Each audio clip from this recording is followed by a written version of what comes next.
This podcast includes graphic depictions of true crime cases and may contain explicit language. Listener discretion is advised.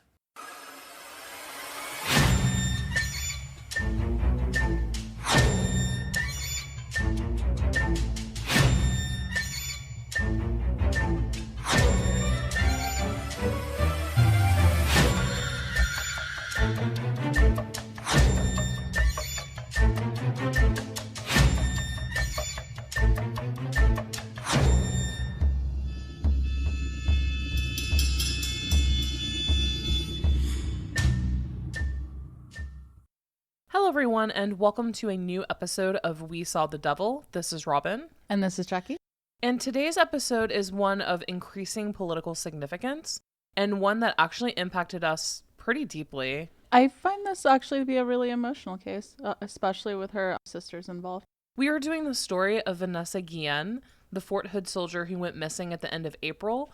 Her remains were found on July 1st, and then she was officially identified yesterday, actually, on July 5th. And it's a really, really sad case. And it actually holds a lot of upcoming political significance based on who's involved, congresswomen, various activist groups. And this case actually impacted us pretty deeply, especially if you've seen the hashtag I am Vanessa Guillen all over social media, Facebook and Twitter, where current and past veterans, female veterans, have come forward with their stories of sexual assault and sexual harassment. And it's so devastating. I find this to be of a lot of significance for women right now.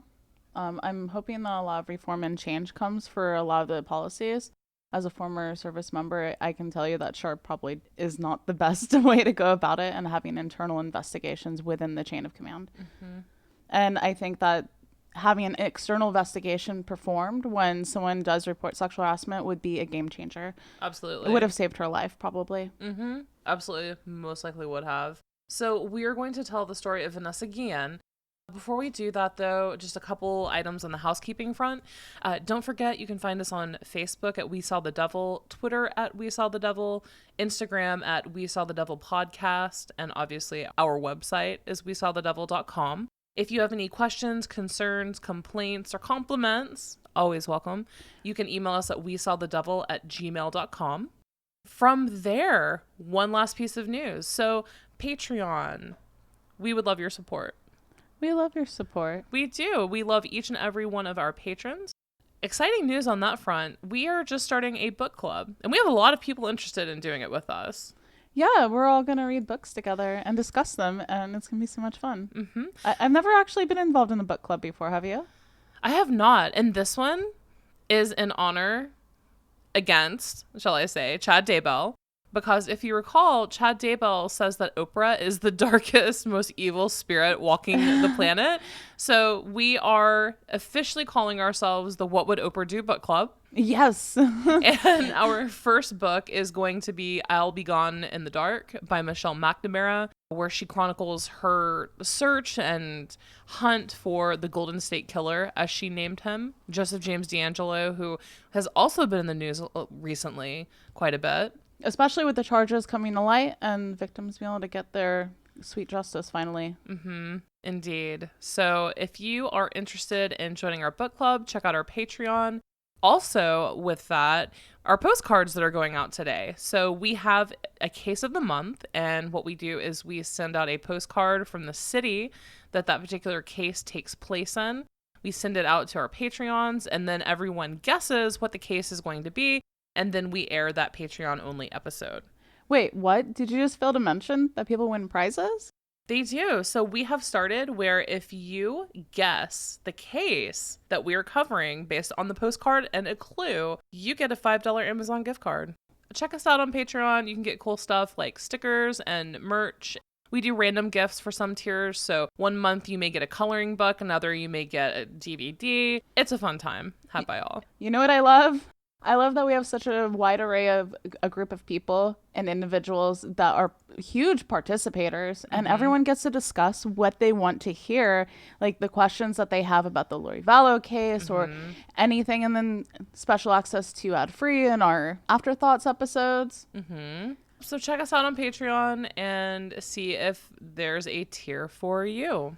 Other than that, let's get into it. This is a horrendous case. It really devastated me like no case recently has. I don't know why. I just feel like if you're a woman, you know another woman that's had this story in some capacity. It doesn't matter if it's the military or just a job. It doesn't matter. It's just it hits so close to home for so many women. Well, for me, right, just watching her sisters plea, their plea to try and get their sister home was just so. I actually cried. I did too, watching her sister at the press conference. Oh, especially when Loopy came on. Yeah. Oh, I was like, I can't watch this. I was like, just so you know, I cannot watch this. This is so devastating because you just hear the pain and the grief and the loss. Oh, it is so sad. And they're like, they could have done more. And yeah, it's true. They could have done more.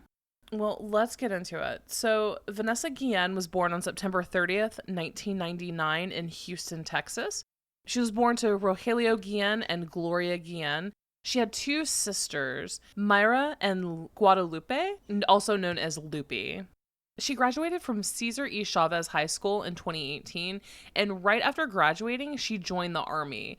And Jackie, do you want to talk about her MOS? Yeah, so it's called MOS instead of job, and it's her job. Well, her MOS was a 91 Foxtrot, which could be read as 91F. She was a small arms artillery repairer. So basically, she's the one who hangs out in the armory and repairs a lot of guns, recalibrates a lot of the kind of catapult systems, right? Little tiny missile things and stuff like that, and their ability to reload. Her job was to maintain guns, more or less. So right after she graduated from Army BCT, which is boot camp, she attended AIT for 16 weeks at Fort Lee, Virginia. And then to my understanding, she was stationed at Fort Hood. After she went missing, she was described officially as a Hispanic female who stands 5 feet 2 inches tall, weighs 126 pounds, black hair, brown eyes. She had 3 tattoos, a cross with a flower, and a flower, and both of those were on her left arm. She also had a mountain on her upper left shoulder. She had a mole on the left side of her chin, and she was last seen wearing black Nike shoes, a black Nike shirt, and purple leggings. So if you're like us, we started to see the media and the press conference. And there was one press conference in particular that just, I bawled like a child. It was the one with the family attorney as well as Myra and Guadalupe, so Loopy. It's so sad because their mother, Gloria, is sick. And she's been sick for months now. Yeah, and they were just like, and now our mom's sick, and we just wanted our sister home, and we've been wronged. Mm-hmm. This is a cover-up. They had some big language, and the family attorney is Natalie Kawam. She works at a law firm that specializes in whistleblowing, actually. She's a family attorney, an advocate for veterans' rights and policies. She's a close friend of General Jim Mattis. And also at that press conference was Congresswoman Tulsi Gabbard, who, if you know, is also a veteran. And she also used some big words and whatnot.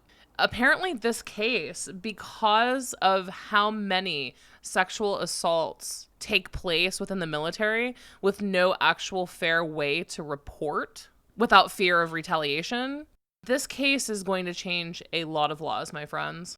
It becomes an entire chain reaction, for lack of a better word, an entire chain reaction of retaliation. If you try, let's say you have somebody who's above you, right? And it doesn't matter what work setting you're in. Imagine reporting sexual harassment about your boss to your boss's boss. And that's it. There's no external agency, nothing. Mm-hmm. That's how the military is. So it becomes kind of like a trickle down situation of who's going to screw you over potentially. And it's terrifying. So most sexual assaults and harassment go unreported. And that is a huge issue. Mm-hmm. And the Army in particular has had a huge, like a surmounting issue with sexual harassment lately. They want to try and appeal to women. They want women to join. They want more younger faces. A lot of the millennials and younger are not joining the military anymore like they used to. So recruitment is down, and they're facing like a lot of insurmountable issues with this coming to light. They have to do something. They have something called SHARP. So if you are in the service and you go to boot camp, they teach you in a class what SHARP is. And that's their acronym for sexual harassment, right? Of how to report sexual harassment. But at the end of the day, it's just basically being like, don't be bad, don't touch anybody, be good. And if it happens, you report it. What happens if it's your boss? It's horrifying. We will circle back around to what's been proposed due to this case, but let's talk about the family response to this. So a really, really impactful interview that I watched was actually with Lupi Guillen, Vanessa's sister, and she spoke and did an interview with NPR. And just to give a little bit more background on Vanessa herself, she said, quote, "My sister Vanessa Guillen, since she was a little girl, like about 10 years old, she used to tell my mom how she wanted to be a soldier because she wanted to protect and serve the nation. She wanted to be a fighter. She wanted to be a hero. She wanted to be someone in life. And then she just entered high school and she was like, I'm signing and I'm going to be someone in life and I'm going to have better opportunities. And I'm going to be the girl that will bring more light to my family that will help us in anything. And yet the military failed her. And Vanessa was just that wonderful person. You know how they say nothing's perfect? But for me, trust me when I say she's a role model, I wanted to be like her." Doesn't that just give you spine chills? It does. It's so sad. What happened to Vanessa? Here's the timeline of events. Vanessa went missing on April 22nd of this year. And she was last seen around 1 o'clock in the afternoon at the 3rd Cavalry Regimental Engineer Squadron headquarters of Fort Hood. Her car keys, ID card, wallet, and barracks key were later found at her job in the armory, but she had not been seen since. Her car was still parked on the base, and her phone was not found. Initially, right after she went missing, over 500 soldiers per day from Fort Hood were out walking the river and nearby areas searching for her. Commander Colonel Ralph Overland told the local NBC affiliate KCEN TV that finding her was the 3rd Cavalry's #1 and only priority. Stories started surfacing that Vanessa had been sexually harassed by at least 2 men in the Army, and she had never officially reported it. One was her sergeant, and another was a man who made lewd comments to her in Spanish. Now, Lupi Guillen told NPR, quote, "My sister was too afraid to report the harassment because no one would listen to her, just like the other girls from #IamVanessaGuillen. They take the sexual harassment, the sexual assault as a joke. They don't care. That's why we asked for a congressional investigation. We asked for the legislation to be passed. I am Vanessa Guillen, because from my perspective, those SHARP classes haven't worked at all for no one. And the history of Fort Hood is just unbelievable, and it is disgusting." And Vanessa Guillen's mother spoke and said that Vanessa confided in her about the sexual harassment. And then when her mom would tell her, hey, sweetie, you should report this, Vanessa told her that multiple women had actually already reported her sergeant for harassment, and none of them had been believed. She actually told her mother that the Army more or less ruined their lives, moved them. She wanted to make a career in the military. That's what Vanessa wanted to do. And so she did not want to do anything to jeopardize that. Yeah, and especially as a junior enlisted, right? She was a private first class. Right. So she was only in there for 2 years at that point. Mm-hmm. She wasn't in a higher rank yet. She wasn't she was barely slated to become a specialist for time in service is what it's called. So when you're a junior enlisted, you have a bit of an issue because you have to rely on your superiors to help you with your promotion a lot of the time. Mm-hmm. It's not just as clean cut and simple as this is sitting and just doing your job and being there for a certain amount of time. You have to make these bullet points in certain jobs or certain MOSs and that's all branches of the military. Mm-hmm. And that can be a problem when you have to rely on your superior who sexually harassed you and you report them. Guess what? Guess who's not getting that promotion? Or even just turn down their advances. Yeah, you can lose a recommendation too in the future. Who knows who they know in your next, like when you're PCS to go to your next station, right? To be restationed, to move. You don't know who that sergeant knows. Mm-hmm. It's true. Vanessa explicitly apparently told her mother that she did not feel safe on the base at all, especially because of the sergeant. And she said that this man, she never named him by name. She never told her mother his name. She said that it was especially because of him, that he would stalk her when she went out for jogs, he would make sexual comments, and he would just overall verbally harass her. And the searches continued, and then it became a nationwide case. So Salma Hayek, the actress, posted about Vanessa on her social media, trying to keep the name and the hashtag alive in the case, eyes on the case. And that's when the hashtag I am Vanessa Guillen started to trend. And so many women came forward sharing their stories. Veterans, came forward to share their stories about how, oh my God, I've read dozens of them. And one woman, forgot what her MOS was, but it was a repair job.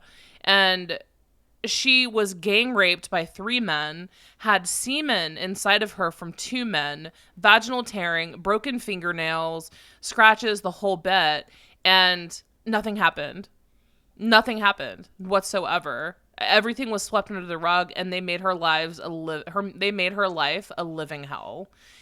Even when she was restationed, same thing. Actually, someone followed her basically just to ensure that she didn't report. And there are countless stories just like this from the I Am Vanessa Guillen. And, honestly, I'm so glad that a light has been shown on this case, because it's actually really surprising to me how many people didn't know how often this actually happens. Yeah, I mean, it's crazy. And you know what? I've actually heard stories. This kind of culture doesn't just extend to sexual harassment. It goes down to racism too. Mm-hmm. A lot of the time. I mean, being a Latina woman, she's going to get less press. And this is actually incredible that that the focus is being put on this case, because she deserves it. Absolutely. And other women in the future deserve it, and in the past. Mm-hmm. People who have been victimized deserve it. And I've actually heard so many stories of men of color in the Air Force who were pushed out. Not sexually harassed. We're not, excluding that, but I'm just talking a commentary on the kind of culture that if someone doesn't like you for whatever reason, that it can have an entire visceral impact on your career in the military because of the structure, because of who gets the last say on your life. And people of color do not get any representation in the media, hardly at all, for cases like this. Whether it's rape, sexual abuse, murder. Look at the Tamara Horsford case out of Georgia. I mean, that should be getting a heinous amount of coverage, and it's just not. And if you haven't heard of that case, which I wouldn't be surprised if you haven't, a Black woman went to an adult sleepover with like 12 other women. They were all white. Their boyfriend showed up, and magically she was found dead outside in the yard, supposedly having fallen over the balcony. And forensics testing and all of this other stuff, it's shady. And her death was just ruled an accidental, falling. She fell. And all of the evidence points to the potential for foul play. And finally, after a complete and utter shitstorm of people, petitioning and so on and so forth, her family hiring an attorney, her case has been reopened. But it took a very long time for anyone to even care. So again, Tamara Horsford, we will be covering her case here shortly. Please check it out. It is also gut-wrenching. But back to Vanessa Guillen. And what we're going to do is we're going to cover the chain of events as they happened. Okay? And then we will backtrack with what we now know. So on July 1st, remains were found near the Leon River, which oddly enough is very, very, very close to where another enlisted soldier went missing, and his remains were found there in a shallow grave. So on July 1st, remains were found. And then if you guys recall, all of a sudden out of nowhere, running on like CNN, MSNBC, across the ticker at the bottom and breaking news, it was the suspect tied to the Vanessa Guillen case is dead. Just out of nowhere. Dead. So as news started pouring in, we learned that police and U.S. Marshals had been tipped off about a specialist named Aaron Robinson. He was a 20-year-old soldier from southern suburb of Chicago. He had been in the Army since 2017, and he was trained as a combat engineer. And at that time, again, he was a specialist. So they had been tipped off about this guy and that he was walking in just down a street in Killeen, Texas. And as U.S. Marshals and police approached him, he took out his pistol and just killed himself right in the middle of the street. He committed suicide. And he was officially pronounced dead at 1:17 a.m. Something doesn't bode well with me on that. Yeah, I think everyone was like, something's going on here. So the next day at a press conference, Vanessa's sister Myra said that she had actually met him before. She said that when she went to the base twice to discuss the status of the search for her sister. And she said that one time she walked by him and he literally went up to her and laughed at her face. He laughed in her face. She also told him that her sister was missing and asked him, like, if he had seen her, and he laughed too. Uh-huh. In her face. Can you believe that? That's so messed up. So disgusting. I felt so bad. And, that definitely fits the profile of what Vanessa had told her mother, that he just, made everyone uncomfortable and didn't act right. So all of a sudden, the next day, we hear news of Cicely Aguilar. And now she's the estranged wife of a separate Fort Hood soldier, but also apparently the current girlfriend of Robinson. And she's currently now in jail. What happened is detectives had found with the Killeen Police Department, again, had discovered the remains by the river, and they sent them to the Southwestern Institute of Forensic Sciences in Dallas for examination.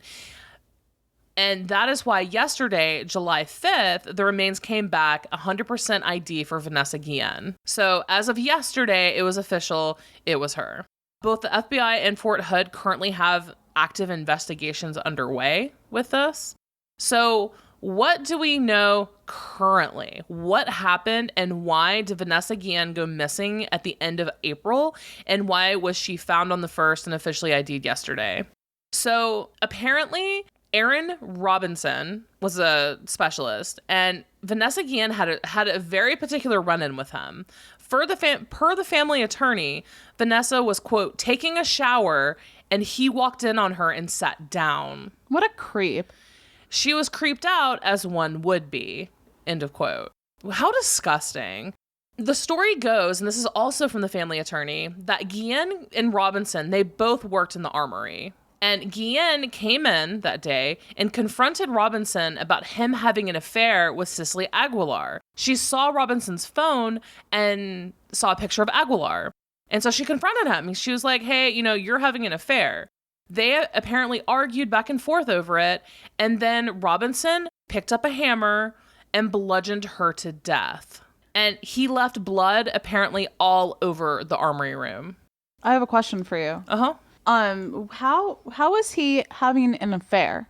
So apparently Cicely Aguilar was married to another soldier there on Fort Hood on the base. But they were estranged. They were still legally married, but broken up, is my understanding. And so she was dating Aaron Robinson. I don't know if people are aware of this, but I'm going to state it, that if you are in the military and you commit adultery, it's against the law, and it's against the Uniform Military Code of Justice. Mm-hmm. So the UCMJ states that you will be you can be court-martialed for that if you're committing adultery. So it's not, it would ruin his life, period. So my question is, I haven't heard anything stated specifically that there were cameras in the armory, but I have heard on multiple sites, like news sites, valid news sites, that he apparently screamed, "You're not going to ruin my life." And I think that most people immediately assumed that he was referring to her reporting him for sexual harassment. But apparently it's come out that they were referring to Robinson having an affair. Interesting. With another man's legal wife. But no matter what, she was still sexually harassed. He should have never tried to get in the shower with her or stared at her in the shower. No. So after he bludgeoned Vanessa to death, he hid her body in a pelican case. And Jackie, do you want to tell people what a pelican case is? A pelican case is a protective case, and you can put guns in it. You can put anything that you want to be super protected, like recording gear, audio, etc., etc. Things of more like higher value. They can be relatively large or relatively small.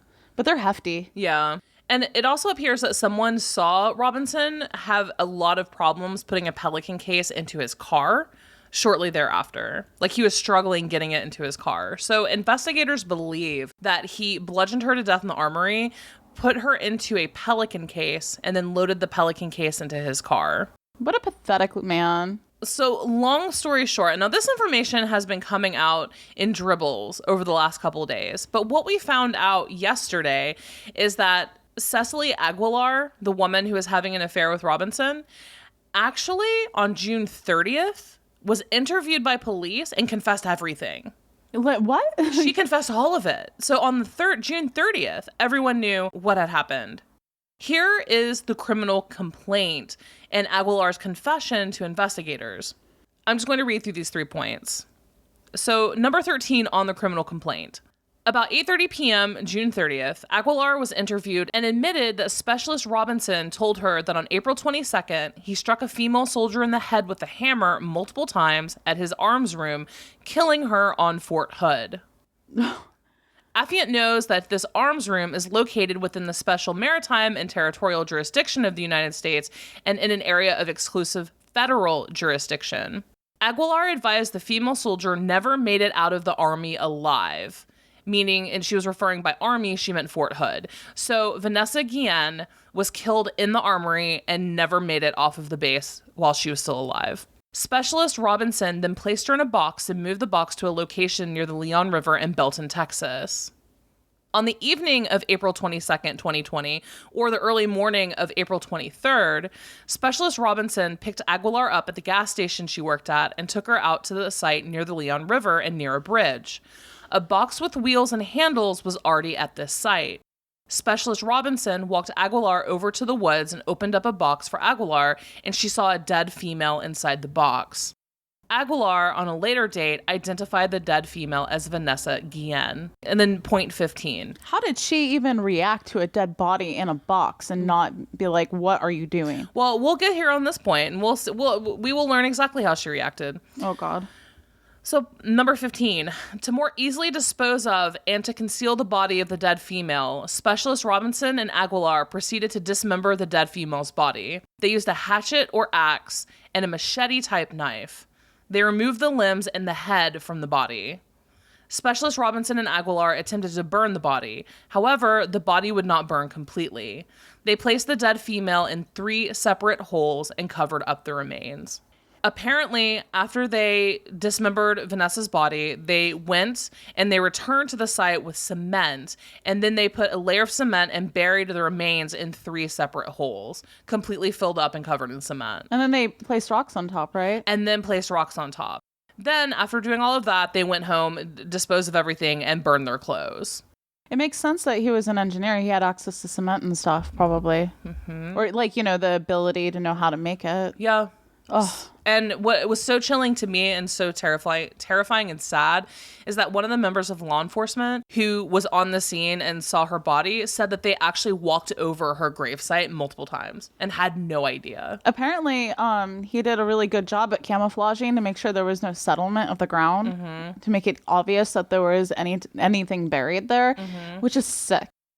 How could anybody in their right mind be like, oh, you have a case with a dead body in it? Let me help you dismember and burn it. Apparently she did. Wow. From other reports that I've read, he called her and she's the one who actually brought the knives and the machete. This sounds really premeditated. I don't know if it was premeditated or I don't think it was. I think it was just heat of the moment. He got pissed and attacked her, bludgeoned her to death, and then he got her out. But here is my question. And if anyone knows the answer to this, because no matter how hard I have tried, I can't find the information. Vanessa Guillen's family says there was a cover-up with the military in Fort Hood, that they went multiple times to the base, that the military, Fort Hood in particular, has not been forthright, they have not been honest, and they have not been helpful, that they have been withholding information. And they've been very dismissive. Very dismissive, because they don't want bad press. Oh, hell no, they don't. So here's my question. If you bludgeon someone to death with a hammer, you are going to have a considerable amount of blood splatter. Considerable amount. It becomes more like a spray. Especially if you're hitting them with the capacity and velocity to kill them. So my question is, how did the armory get cleaned up? Yeah, that's a really good question. Did no one, I mean, I'm not in the military. Do people frequently come in and out of the armory? Like, that wasn't a quick job of killing someone and then cleaning everything up and then having to put her body in a pelican case and so on and so forth. I've seen rumors, even as of this morning, on Vice, I believe, that there is a potential third suspect. I have seen that floating around actually early on, that there may have been a third suspect. Mm-hmm. It would make sense. There's a lot of traffic that goes through the armory a lot of the time on bases because you have people taking inventory. It's extremely important to know where your guns are, right? Right. Where your grenades are, where this and that is, okay? So you don't want anything to go unaccountable for. You have military police, I believe, correct me if I'm wrong, I believe you have military police that also take inventory, right? And you have people who do fire guard and stuff like that go through. And you also have the repair people, and you have the engineers. He's an engineer. He's there. And you have all these lockers, and you have a lot of maintenance that takes place. It just makes absolutely no sense to me. You know, from what I've heard, and I've spoken with a few friends who are in the military, multiple who are in the Air Force, a couple who are in the Army. And from what I've heard, the Armory has a considerable amount of traffic. So either he works at the speed of light or there was another person assisting him. So I'm very curious to keep up with this news that there is a potential, as of this morning even, that there was a third suspect in this that has not yet been arrested, though. Right. And here's what's really interesting to me is that her friend, so Vanessa Guillen's best friend, went to the memorial service because there was a memorial service that was held for her, like a vigil that was held for her. And her best friend was very vocal about the sexual abuse. Mm-hmm. Her friend served with her, right? Served, past tense, with her and was sexually abused by the same people as well and wanted to report it. I don't know if she actually did, to be honest. Yeah, and my favorite part is that the Army came out and, you know, because this has turned definitely into an, you know, hashtag I am Vanessa Guillen with thousands of current and former female veterans talking about their sexual abuse, rape, harassment in the military. And the Army came out and said, well, we have absolutely no record of Vanessa Guillen reporting anything. And I just want to be like, no shit. Why do you think? And I just found that, you know, PR nightmare. And then what I find to be interesting is the words very specifically used by the attorney and her family is that this is a cover up. Mm-hmm. And all of a sudden, same day, the outspoken best friend of Vanessa Guillen dies in a car crash. Yep. Who also was talking about being sexually harassed on multiple occasions by the same people. Yep. That's not suspicious at all. No. And to make matters even better, a lieutenant colonel from the Air Force, a female lieutenant colonel from the Air Force, came out and was like, well, is this the price you pay for a mission to be in the good old boys club? Yeah. And then she backtracked it later on, and they scrubbed it from the internet. Yep. Betsy Scholler, a University of Wisconsin Milwaukee lecturer, and she made this like disgusting comment. She said, quote, "You guys are kidding, right? Sexual harassment is the price of admission for women into the good old boys club. If you're going to cry like a snowflake about it, you're going to pay the price." I think I can speak for pretty much all of America and say, go fuck yourself. You know, I never want to hear the word snowflake again. Ever. It's always when someone wants to be insensitive. Mm-hmm. You know, I think that when someone is murdered, it's a little insensitive to be like, well, it's a price you fucking pay. And so currently with Betsy Scholler, there has been a petition calling for her dismissal. As of yesterday, July 5th, it had 116,000 signatures. And then on Wednesday of this week, there's a peaceful protest planned on campus, basically to hold the university accountable. So yesterday on Sunday, Betsy Scholler basically backtracked her statements. The University of Wisconsin released a statement saying that her post was repugnant and terribly at odds with the school's values. So basically, she got in trouble, and they made her walk it back. Mm-hmm. And then now she's pleading. I don't think she even got trouble. She serves under the Air National Guard as an officer, right? It requires a 4-year degree. So she has an education, and she wants to say extremely uneducated, not well thought out, hurtful words on commentary about another service member who was victimized. And I mean, that's where currently the case stands. So Aaron Robinson is dead of a supposed self-inflicted gunshot wound, committed suicide, and the cowardly way out. And then Cicely Aguilar is expected in federal court today, July 6th, in Waco, Texas, for arraignment. So this is where it currently is. Now, also, as I mentioned earlier in that press conference, Tulsi Gabbard was present. The family attorney, Natalie Kawam, is a rock star. Oh, yeah, she's a rock star attorney. And she released a statement. She said, and I'm just going to read what she said, and I hope all of this comes into fruition because it so badly needs it. She said, our legislation would provide a third-party agency for soldiers, men and women, who are victims of sexual harassment and sexual assault, just like if you were to be sexually harassed or assaulted at your workplace. You go to the EEOC. You don't go to your boss or any people that are up your command. You go to the EEOC. So it's a safe place. It's a neutral place. It's an unbiased place. And that needs to be provided to our soldiers so they can feel safe reporting something because, unfortunately, in the command, the person who is your sharp, the person who assists you in your reporting, is one of your colleagues in the same unit. And then everybody in that unit knows that you've reported because they all work together. So if you're turning on one of your brothers and sisters, which you're really not turning, but that's how they get treated, and therefore they either dismiss it as you're just complaining, get over it, or you're a piranha trying to ruin the soldier's career. It's very difficult because when you serve in the same unit, platoon, company, it doesn't matter how close-knit you are within that command. When you serve with other people, the whole idea is that you die for the same cause, right? So it's supposed to be brothers in arms, more or less, or sisters in arms, or whatever you want to phrase it. So when you report something against another person you're serving with, it's blasphemy. Yeah. It doesn't bode well for you usually. Right. And that's the hardest thing to digest out all of this. Mm-hmm. Honestly, if this case changes, causes new legislation to come into place to better protect men and women from sexual assault and harassment and things of that nature, at least there is a nugget of good in all of this because this is just so sad. And, this happens so frequently. I've heard of more cases of this happening, but for some reason, this case in particular just hit us extra hard. I think it's the fact that you get to see the raw emotion behind her family, and her family clearly loves her. And it's actually very rare that you hear of a family that is so outspoken, that's going about it in the right way. They're taking the best path possible to try and bring justice. And this may actually change and reform policies in the future. And that's what's so powerful, empowering, and impactful about this. It is. It's true.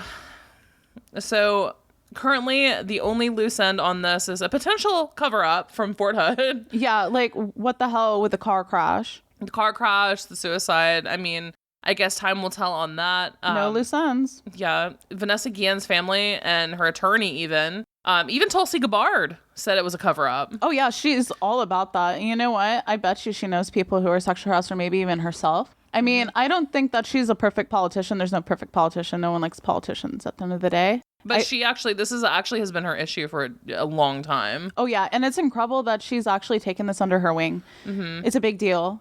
And it's a big deal that they're even yelling for congressional, which should have happened forever ago on so many other cases. Mm-hmm. And the fact that's happening with a woman of color is even more impactful. It's like, it's huge, you guys. It is. So that's it. And again, Cicely Aguilar will be in court today, July 6th, for her arraignment.